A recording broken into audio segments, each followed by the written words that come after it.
En esta clase vamos a ver delitos de omisión, delitos omisivos. Otto explica que las conductas punibles pueden asumir dos formas. Un hacer, que son los delitos de comisión, o bien un no hacer, que son los delitos de omisión. Y esto está relacionado con la forma en que el derecho penal establece sus normas. Hay normas prohibitivas, es decir, que vedan la realización de determinadas conductas, y otras que son mandatos, es decir, ordenan conductas. Ahora vamos a ver cómo esta clasificación a su vez influye en las formas de omisión. Los delitos de omisión a su vez se clasifican en delitos de omisión propia, donde el tipo penal describe la conducta como una omisión, es decir, la ley establece lo que hay que hacer. Detrás de esto hay un mandato. Justamente es lo que veíamos recién, de cómo se plasman las leyes. Entonces, en los delitos de omisión propia, detrás de la norma hay un mandato. Por otro lado, están los delitos de omisión impropia. Aquí son delitos de resultado y puede ser realizado mediante un actuar o mediante una omisión. Es decir, son los tipos penales comunes que están redactados como comisión, pero que según la forma que adopten, un no hacer también puede implicar el resultado. Por ejemplo, la madre que deja de alimentar a su hijo, o A ve que B se está ahogando y A, pesar de que puede salvarlo, no hace nada, o sea, no hace nada intencionalmente.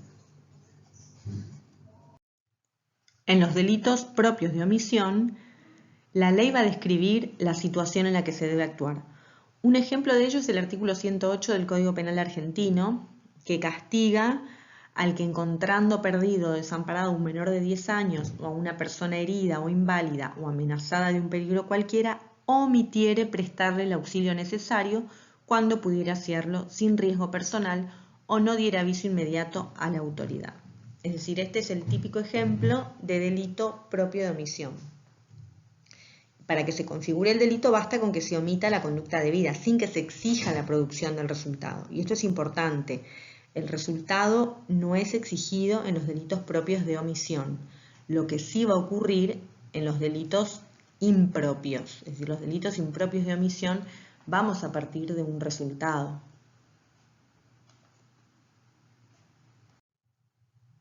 Los elementos del tipo objetivo en los delitos propios de omisión son la situación generadora de un deber, es decir, el individuo depende de la solidaridad de los otros, porque no está en condiciones de salvarse a sí mismo. El otro elemento es la violación del deber de realizar la acción debida. Y la capacidad de actuar.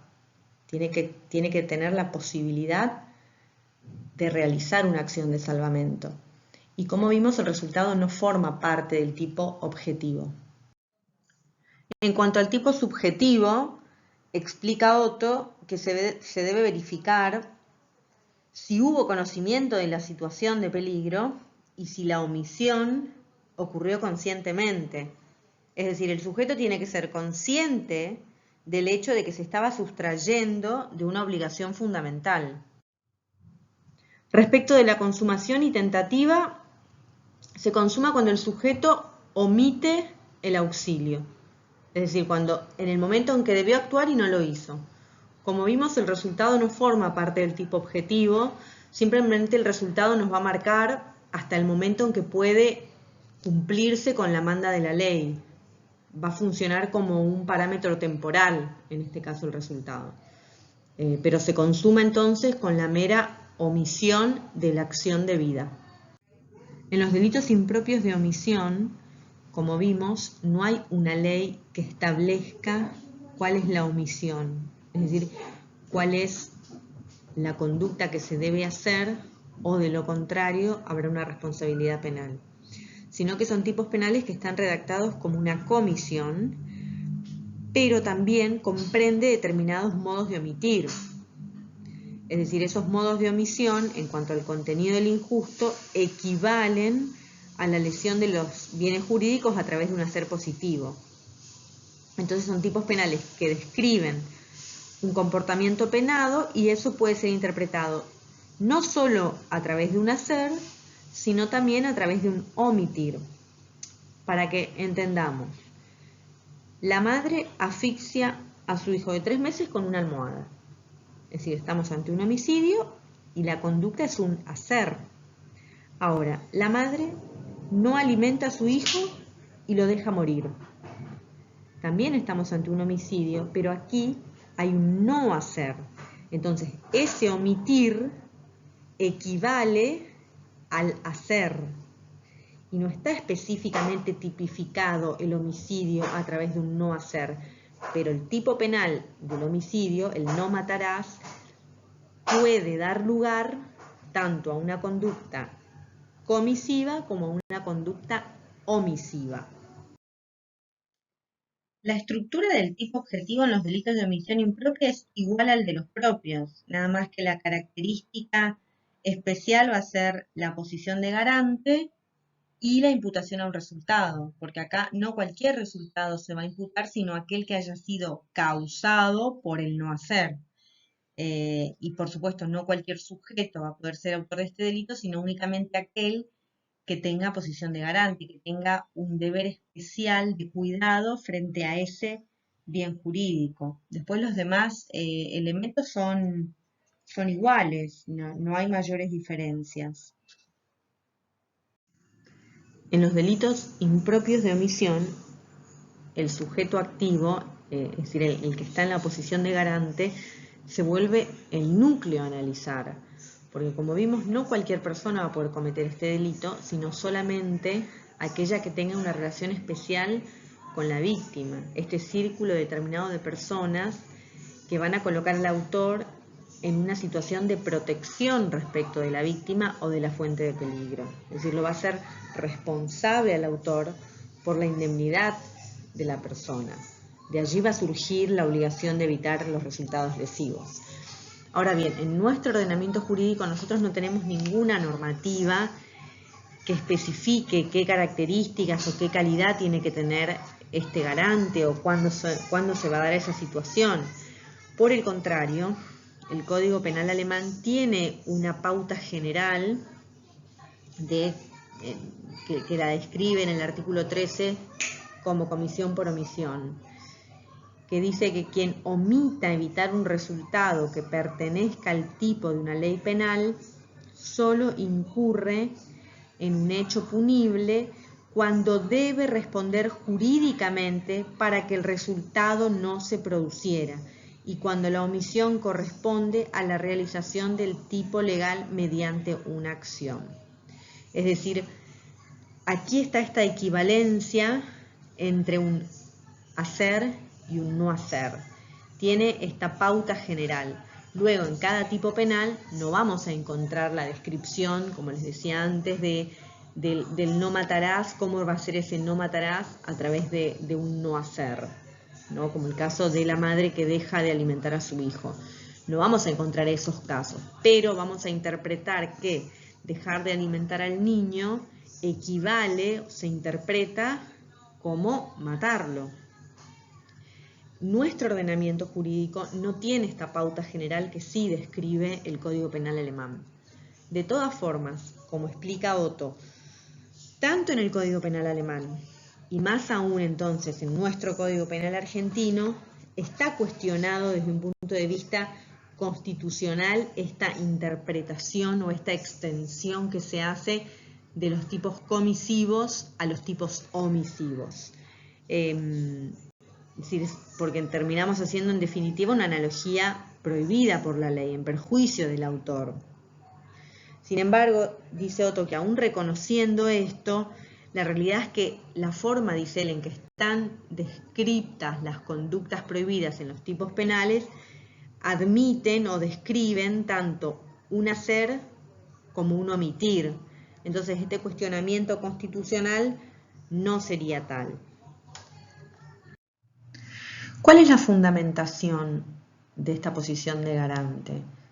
Es decir, ¿de dónde va a surgir esta exigencia para determinadas personas? Otto comienza analizando la fundamentación jurídico-formal. Y él dice que inicialmente las fuentes de la posición de garante fueron la ley, el contrato y el actuar precedente.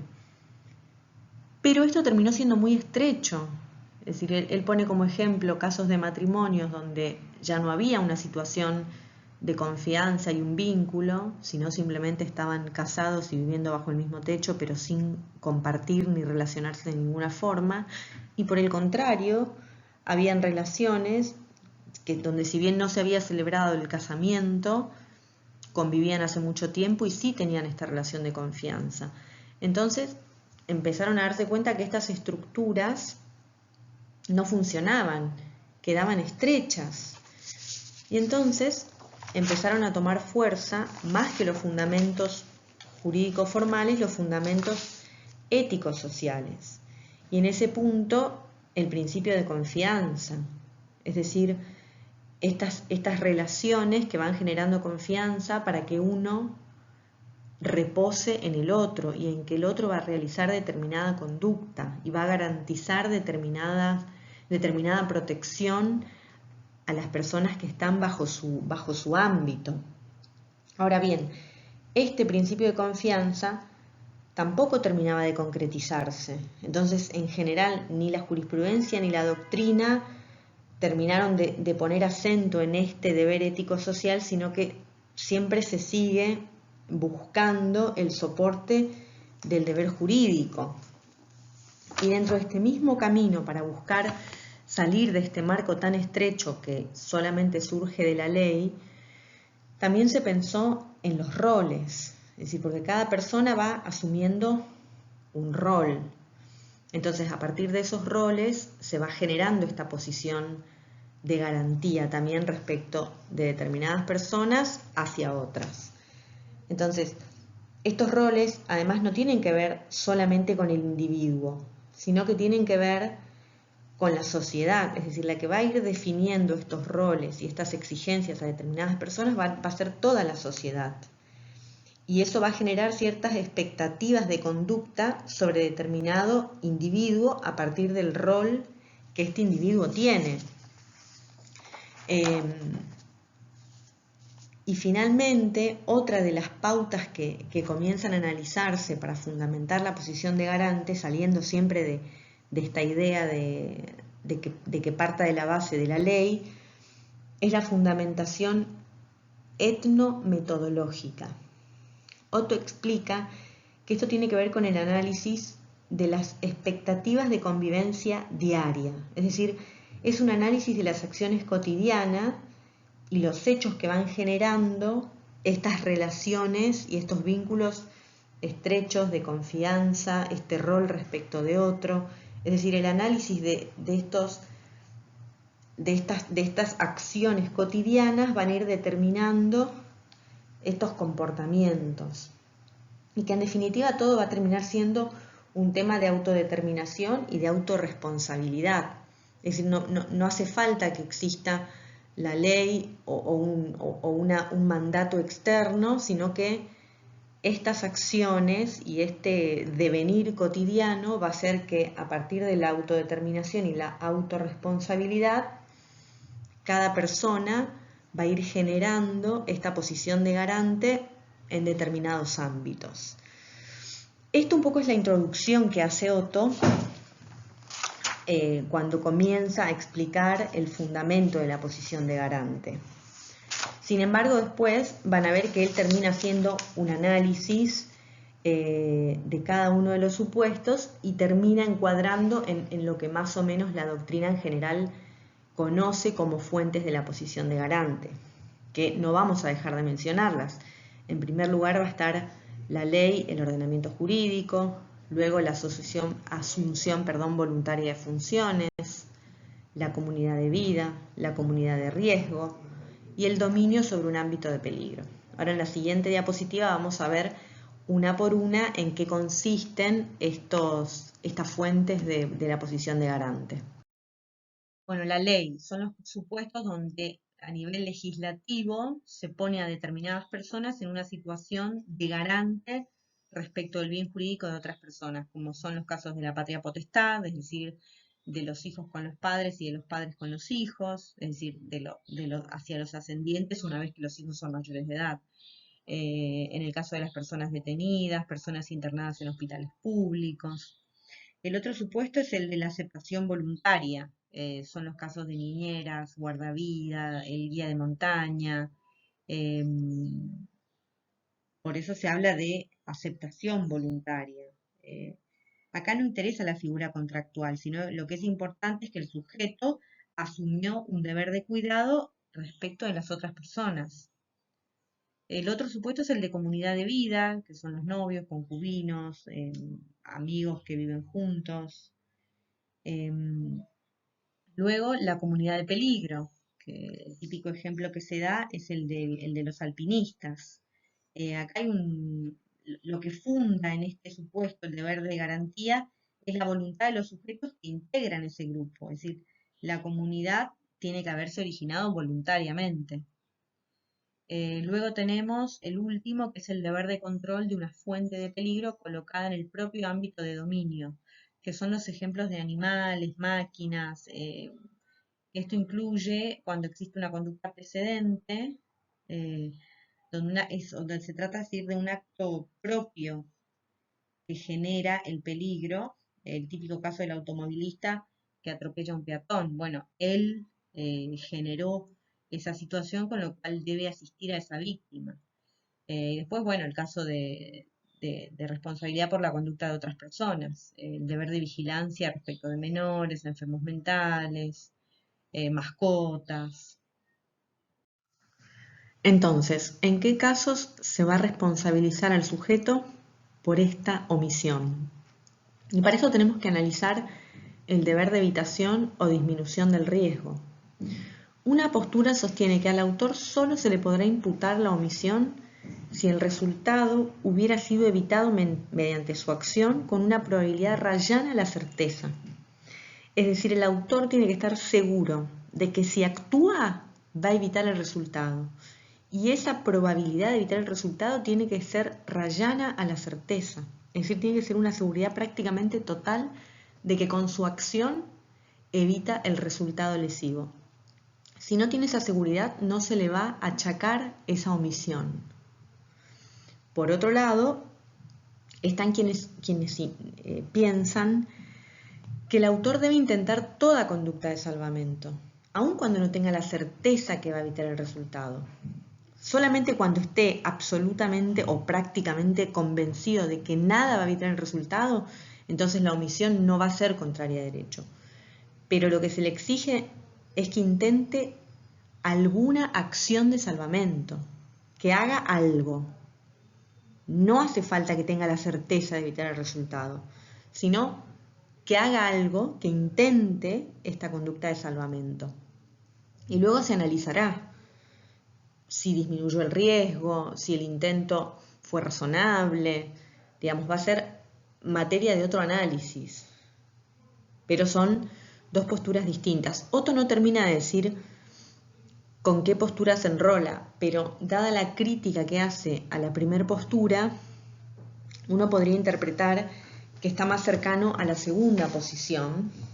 Y de hecho pone un ejemplo cuando está explicando la segunda postura, que dice, el hijo se entera del atentado contra su padre, ve la posibilidad de prevenir a tiempo al padre, pero no está garantizado con probabilidad rayana que va a poder evitar ese resultado. Entonces, al hijo no se le puede imputar esa omisión, porque no está seguro de poder evitar la muerte del padre con la advertencia. Esto en cuanto al deber de evitación y disminución del riesgo. Luego, en cuanto a la exigibilidad de la acción, es decir, este deber de evitar el resultado, ¿en qué sustrato de la teoría del delito lo vamos a analizar? Esta exigencia, este deber puede ser entendido como un deber general, abstracto, y entonces como un elemento del injusto, es decir, como un elemento del tipo. O bien puede ser analizado como un elemento de la culpabilidad, si es que se piensa en el sujeto concreto y en su situación personal, y si en esa situación personal y en ese caso concreto le era exigible o no actuar de determinada manera.